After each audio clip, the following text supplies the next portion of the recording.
Quelle est donc la raison de votre visite, ô émissaire ? Demanda Abraham. Nous sommes envoyés vers des gens coupables, répondirent-ils, pour faire pleuvoir sur eux des pierres d'argile, portant un signe auprès de ton Seigneur pour ceux qui commettent des abus.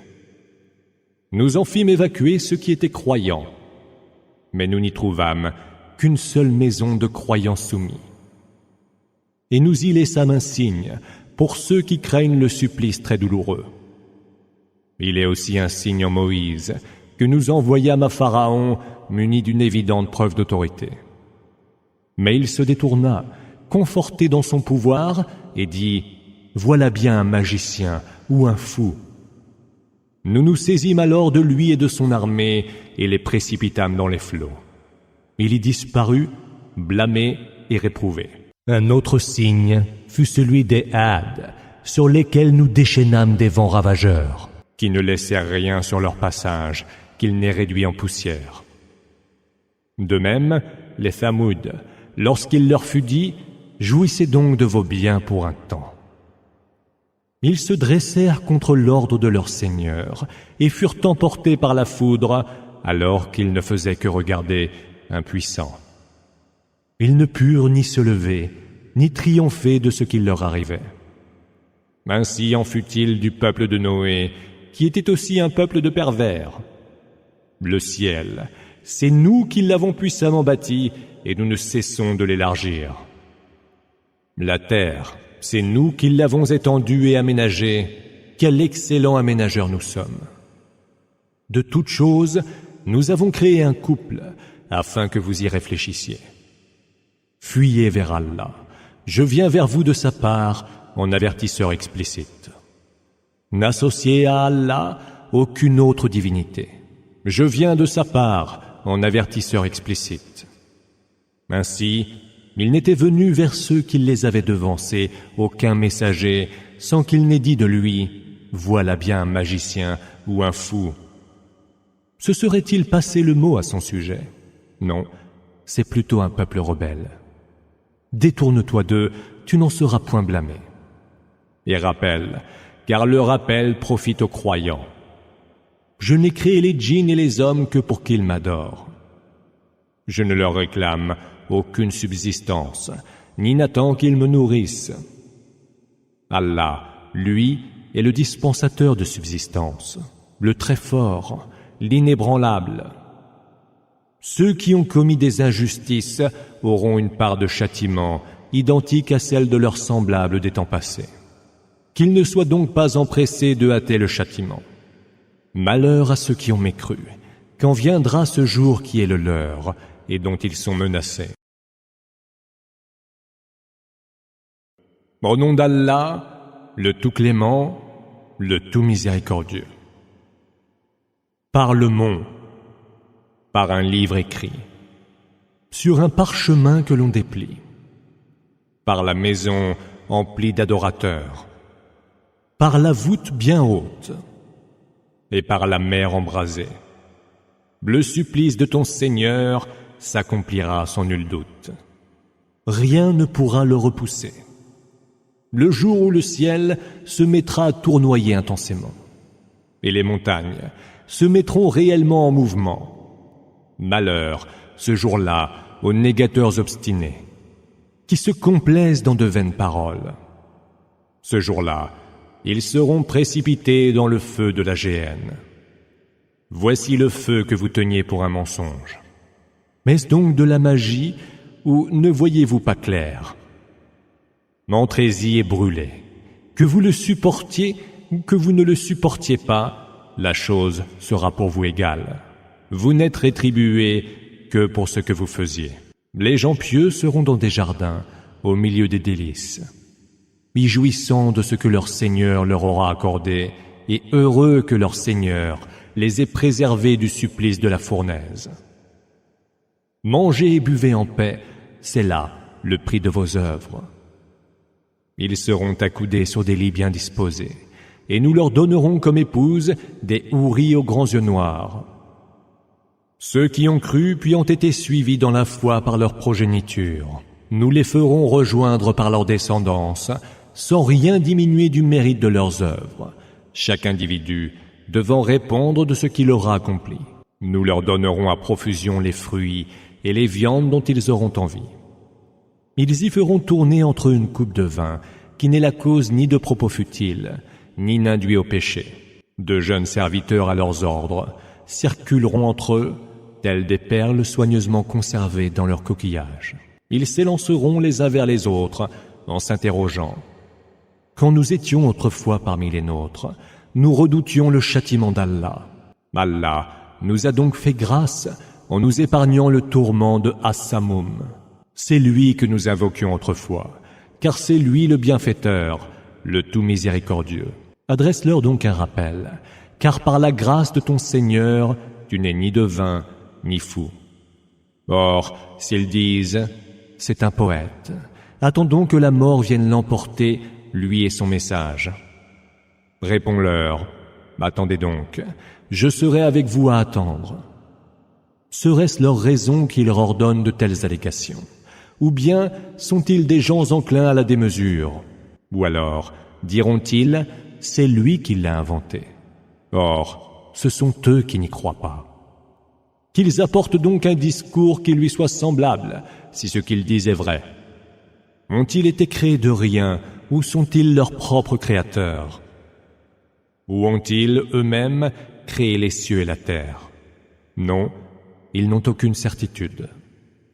Détiendraient-ils les trésors de ton Seigneur? Seraient-ils, eux, les maîtres dominateurs? Auraient-ils une échelle depuis laquelle ils écouteraient les entretiens célestes? Que celui qui, parmi eux, est là à écouter, apporte donc une évidente preuve d'autorité. Allah aurait donc les filles, alors que vous les fils. Leur réclamerait une récompense dont ils seraient lourdement obérés. Disposerait-il des clés de l'inconnaissable, Ghaib, dont il pourrait consigner par écrit les secrets? Ou chercherait-il à tramer des intrigues? Les mécréants seront alors les victimes de leurs propres intrigues. Aurait-il une divinité autre qu'Allah? Gloire soit rendue à Allah, il est bien plus haut que tout ce qui lui associe. Quand bien même il verrait choir des pans du ciel, il dirait « ce ne sont là que nuages amoncelés ». Laisse-les donc attendre leur jour, où ils seront foudroyés. Le jour où leurs intrigues ne leur seront utiles en rien, et où ils n'auront aucun secours. Ceux qui auront commis des injustices auront à subir un supplice avancé, mais la plupart d'entre eux ne le savent pas.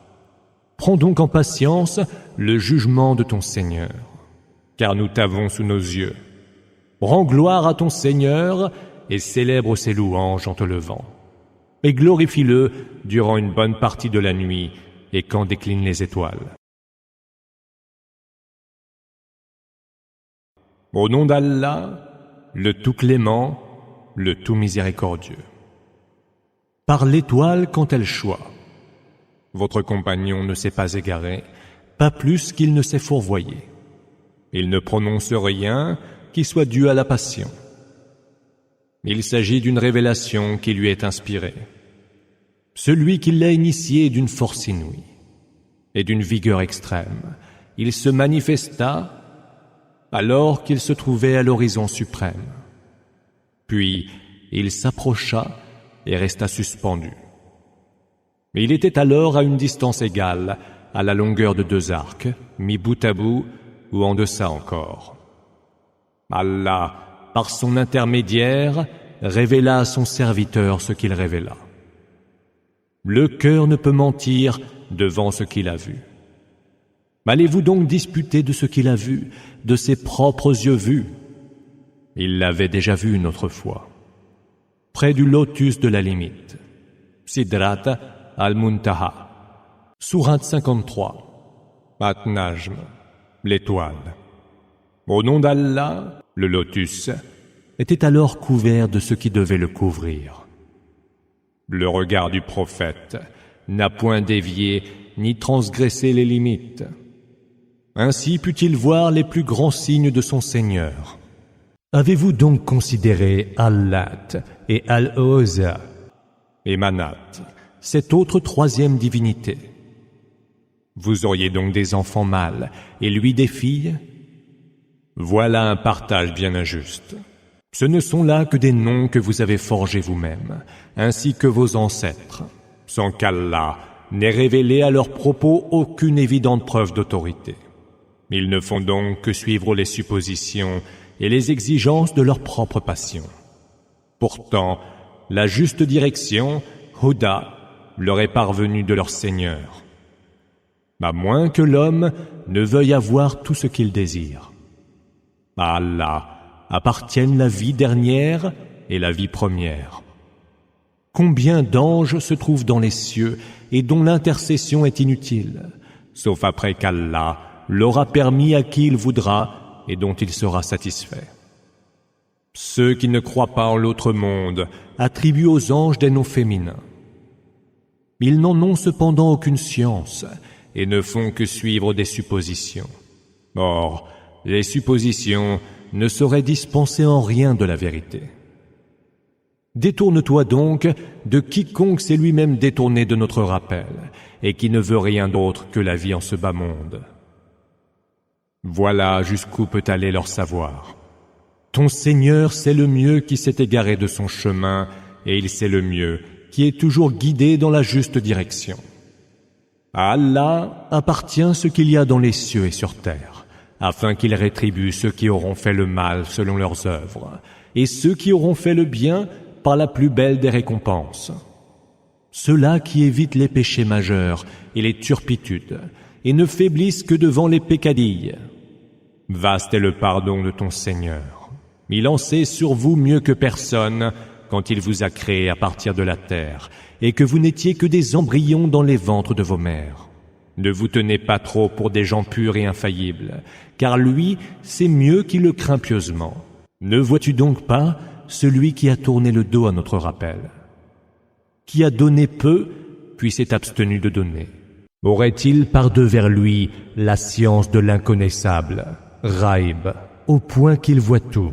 Ou peut-être n'a-t-il pas été informé du contenu des feuillets de Moïse et d'Abraham, qui s'est acquitté de sa mission et de ses devoirs, lesquels feuillets indiquent que nul ne portera le fardeau d'un autre, mais que l'homme n'aura que ce pour quoi il a œuvré, mais que son effort sera considéré, puis qu'il sera pleinement rétribué, mais que vers ton Seigneur tout devra aller à sa fin, mais que c'est lui qui fait rire et fait pleurer, mais que c'est lui qui fait mourir et vivre, et qu'il a créé le couple en mâle et femelle, à partir d'une goutte de sperme éjaculé, mais qu'à lui incombe l'autre création, et que c'est lui qui enrichit et qui pourvoit aux besoins, mais que c'est lui le Seigneur de Sirius, et c'est lui qui fit périr les premiers Had et les Thamoud jusqu'au dernier, mais le peuple de Noé avant eux, qui fut encore plus injuste et plus rebelle, et les villes renversées, c'est lui qui les démolit. Il les couvrit par ce qui devait les couvrir. Voici un avertisseur héritier des avertisseurs d'autrefois. Quel bienfait de ton Seigneur alors mettras-tu en doute? L'heure imminente approche. Elle ne saurait être dévoilée par d'autres qu'Allah. Sont-ce là des propos qui vous étonnent? En riez-vous plutôt que d'en pleurer? Ne vous en souciant nullement. Prosternez-vous donc devant Allah et adorez-le. Au nom d'Allah, le tout clément, le tout miséricordieux. L'heure approche et la lune s'est fendue. Voit-il un signe? Il s'en détourne en disant « C'est une magie appelée à disparaître ». Ils crient au mensonge, suivent leur penchant, mais tout ira à son aboutissement. Il leur est pourtant parvenu des récits qui devaient les prévenir de la mécréance. Récits d'une grande sagesse, mais les avertissements ne servirent à rien. Détourne-toi donc d'eux, le jour où le héros annoncera une chose terrifiante. Les regards humbles de crainte, ils sortiront des tombes comme sauterelles dispersées. Tous précipités vers l'origine de l'appel. C'est un jour pénible, diront les mécréants. Le peuple de Noé avant eux avait tout rejeté et traité de menteur notre serviteur. Ils dirent alors de lui, « C'est un insensé », et il fut repoussé impitoyablement. Il pria son Seigneur, « Je suis vaincu, à toi donc de faire triompher ta cause. » Nous ouvrîmes alors les portes du ciel, qui laissèrent s'échapper des eaux impétueuses. Nous fîmes sourdre de la terre des ruisseaux, et les eaux du ciel et de la terre se rejoignirent par nos ordres prédestinés. Nous le transportâmes sur une arche faite de planches, assemblée avec des clous, qui voguait sous nos yeux en récompense pour celui qui fut renié. Nous laissâmes l'arche comme signe à la postérité. Est-il donc quelqu'un pour y réfléchir? Quels ne furent alors mon supplice et mes menaces? Mais nous avons rendu le Coran facile à méditer. Est-il donc quelqu'un pour y réfléchir? Les Hades crièrent au mensonge. Quels ne furent alors mon supplice et mes menaces? Nous envoyâmes contre eux, par un jour néfaste et sans fin, un vent impétueux et glacial, qui arrachait les hommes, comme des troncs creux de palmiers déracinés. Quels ne furent alors mon supplice et mes menaces? Mais nous avons rendu le Coran facile à méditer. Est-il donc quelqu'un pour y réfléchir? Les Thamouds taxèrent de mensonges les avertissements. Ils protestèrent. Allons-nous suivre un seul homme d'entre nous? Nous serions alors en plein égarement et même complètement fous. Le message aurait-il été confié à lui seul d'entre nous tous? Que non, c'est un fieffé menteur. Ils sauront demain qui est le fieffé menteur. Nous allons leur envoyer la chamelle pour les éprouver. Observe-les donc et prends patience. Préviens-les que l'eau sera partagée entre eux et la chamelle et qu'ils en boiront chacun un jour. Ils appelèrent leur compagnon qui prit une arme et la battit. Quels ne furent alors mon supplice et mes menaces? Nous envoyâmes contre eux un seul cri et les voilà aussi inertes que le foin d'une étable. Et nous avons rendu le Coran facile à méditer. Est-il donc quelqu'un pour y réfléchir? Le peuple de Lot, à son tour, tint pour mensonge les avertissements. Nous envoyâmes alors contre eux des trompes de cailloux et n'épargnâmes que la famille de Lot peu avant l'aube. Ce fut un bienfait de notre part, et c'est ainsi que nous récompensons celui qui sait rendre grâce. Il, Lot, les avait pourtant prévenus de la rigueur de notre riposte, mais ils refusèrent de croire aux avertissements. Ils voulaient porter atteinte à l'honneur de ses hôtes, mais nous les privâmes de leur vue en leur disant « Goûtez donc mon supplice et mes menaces ». Le lendemain, au petit jour, un supplice continu fondit sur eux. « Goûtez donc mon supplice et mes menaces ». Et nous avons rendu le Coran facile à méditer. Est-il donc quelqu'un pour y réfléchir? Au peuple de Pharaon sont parvenus également les avertissements. Mais ils tinrent pour mensonges tous nos signes, et nous les emportâmes comme il sied à qui est tout-puissant et omnipotent. Vos mécréants seraient-ils donc meilleurs que cela? Ou bien argueriez-vous de quelque immunité vous venant des Écritures? Peut-être diront-ils, nous sommes nombreux et solidaires, et nous serons vainqueurs. Tous seront vaincus et tourneront le dos pour prendre la fuite. L'heure sera plutôt leur rendez-vous, et l'heure est plus cruelle encore et bien plus amère. Les coupables sont en plein égarement et livrés à la démence. Le jour où ils seront dans le feu, traînés sur leur visage, il leur sera dit « Goûtez donc la chaleur de l'enfer, qui maintenant vous touche. » Nous avons tout créé selon un décret. Notre ordre ne procède que d'un mot, un seul, aussi rapide que l'éclair. Nous avons déjà fait périr des peuples qui vous étaient semblables. Est-il donc quelqu'un pour y méditer? Tout ce qu'ils ont fait est consigné dans les registres des bonnes et mauvaises œuvres. Toute action, qu'elle soit petite ou grande, y est inscrite. Les gens pieux seront au milieu des jardins et des rivières, dans une demeure de vérité auprès d'un roi omnipotent.